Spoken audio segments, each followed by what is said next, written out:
నమస్తే, welcome to gossips garage. నేను సునీల్. వడవదు, అప్పుడే అయిపోదు, ఎప్పుడు కొలికి వస్తుందో తెలియదు.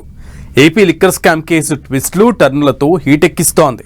వరుస కేసులు, అంతకు మించి అరెస్టులు, వైసీపీ నేతలకు వాళ్ల ముఖ్య అనుచరులకు ఏపీ లిక్కర్ స్కామ్ కేసులు హెడేక్గా మారాయి. మద్య రవాణా వ్యవహారం, లేటెస్ట్గా మాజీ మంత్రి కారుమూరి నాగేశ్వరరావు అరెస్టుతో రాజకీయ దుమారం లేపుతోంది. కారుమూరి అరెస్టుతో లిక్కర్ స్కామ్ కేసు పీక్స్కు చేరినట్లేనా?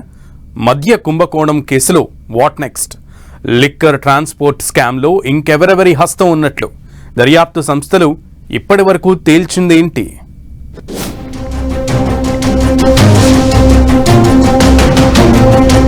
కారుమూరి అరెస్ట్, పీక్స్ లో ఏపీ లిక్కర్ స్కామ్ కేసు. మద్యం రవాణా వ్యవహారంలో ఈడీ ఉచ్చు బిగిస్తోందా? వరుస అరెస్టులతో అలజడి, లేటెస్ట్ డెవలప్మెంట్స్ తో హిట్. మద్యం రవాణా కేసులో నలుగురిపై ED serious allegation. Karumuri arrest తర్వాత ఈడీ నెక్స్ట్ స్టెప్ ఏంటి?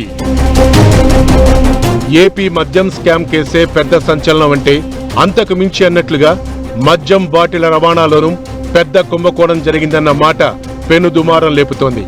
లిక్కర్ ట్రాన్స్పోర్ట్ లో అవకతవలకు పాల్పడ్డారనే ఆరోపణలు ఎదుర్కొంటున్న వైసీపీ నేతలకు ఓవైపు సిట్, ఇంకోవైపు ఈడీ అధికారులు ఉచ్చు బిగిస్తున్నట్లే కనిపిస్తోంది. ఈ కేసులో నిందితుడిగా చెప్తున్న మాజీ మంత్రి కారుమూరి నాగేశ్వరరావు ముందస్తు బెయిల్ కోసం చేసిన ప్రయత్నాలేవీ ఫలించలేదు. ఆదివారం ఆయన్ను అరెస్ట్ చేసిన ఈడీ తెల్లారి కోర్టులో ప్రవేశపెట్టి జైలుకు తరలించింది.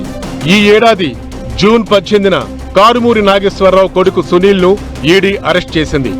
అంతకు ముందే జూన్ 11న ఏపీ బెవరేజెస్ కార్పొరేషన్ మాజీ ఎండీ వాసుదేవరెడ్డి, మద్యం స్కామ్ కేసులో కీలక నిందితుడిగా ఆరోపిస్తున్న రాజ్ కసిరెడ్డిని కూడా ఈడీ అరెస్ట్ చేసి కటకటాల పాలు చేసింది. ఈ ముగ్గురు మద్యం రవాణా స్కామ్ కేసులో చెంచలగూడ జైల్లో ఉన్నారు. లేటెస్ట్ గా కారుమూరి నాగేశ్వరరావు వంతు కూడా అయిపోయింది.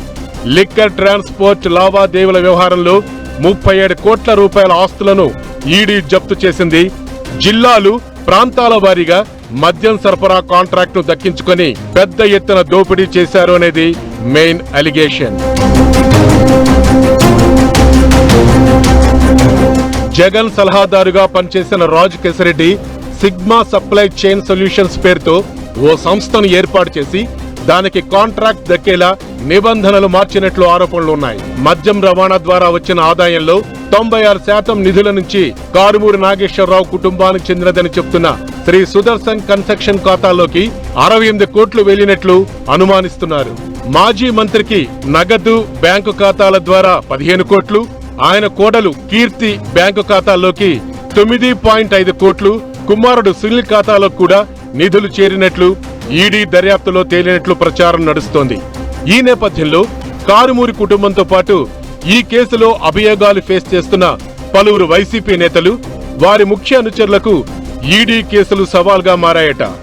సిట్ కేసులను అటో ఇటో నెట్టుకొస్తున్న నిందితులకు ఈడీ ఎలిగేషన్స్ కేసులు చిక్కుగా మారడంతో ఉక్కిరిబిక్కిరైపోతున్నారట. ఆరోపణలు ఎదుర్కొంటున్న నేతలు, వారి అనుచరుల అకౌంట్లకు మద్యం రవాణా డబ్బు జమైనట్లు సిట్ అధికారులు సేకరించి ఈడీకి ఫార్వర్డ్ చేయడంతో మనీ లాండరింగ్ కోణంలో కేసులు పెట్టి అరెస్ట్ల ఎపిసోడ్ ను స్పీడప్ చేస్తోంది ఈడీ. వైసీపీ ప్రభుత్వం లిక్కర్ పాలసీ తీసుకొచ్చినప్పటి నుంచి ఆ అంశం చుట్టే రచ్చ జరుగుతూ వస్తోంది. ప్రతిపక్షంలో ఉన్నప్పుడే ఆ ఇష్యూను టేకప్ చేసిన టీడీపీ పవర్లోకి వచ్చిన తర్వాత దర్యాప్తు చేపట్టింది.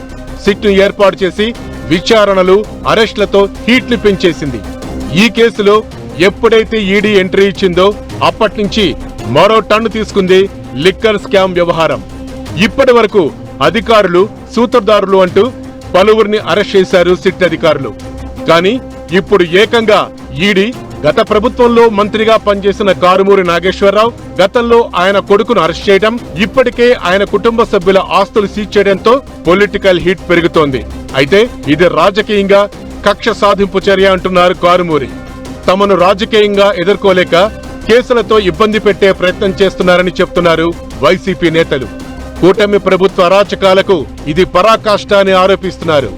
లేని స్కామ్లు సృష్టించి ఉద్దేశపూర్వకంగా తమ పార్టీ నేతలను వేధిస్తున్నారని అంటోంది వైసీపీ. తమ ప్రభుత్వ హయాంలో మద్యం సప్లై, ట్రాన్స్పోర్ట్, సేల్స్ అన్ని పారదర్శకంగా జరిగాయని చెప్పుకుంటున్నారు.